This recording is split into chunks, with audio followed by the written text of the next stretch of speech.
Thank you so much for being here. I'm going to do a short presentation about some of the latest artworks that I've been doing. And essentially what you're going to see is an overview of roughly the last 2 years of what I've been doing. I selected just one image per period, which I think is representative of what I was exploring. So I will not be showing you lots of paintings, no. Instead, I've decided to focus in just 3 or 4 works of art, and we will be analyzing them a little bit more slowly, because I'm against this tendency of just rushing to the next image. It's really stupid, you know, and there's many studies made about that.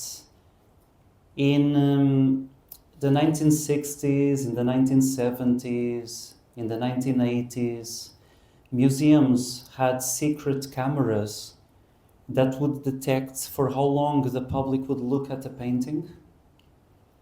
And in those times, it was more than 30 seconds.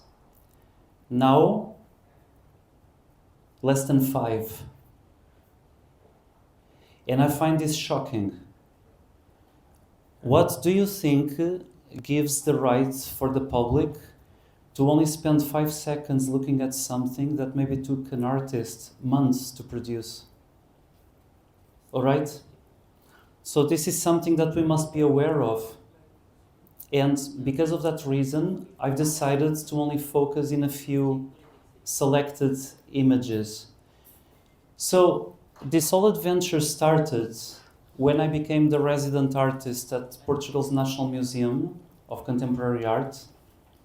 Some people say I was the first resident artist in the history of the museum. I don't know if it's true or not, but the museum is more than 100 years old.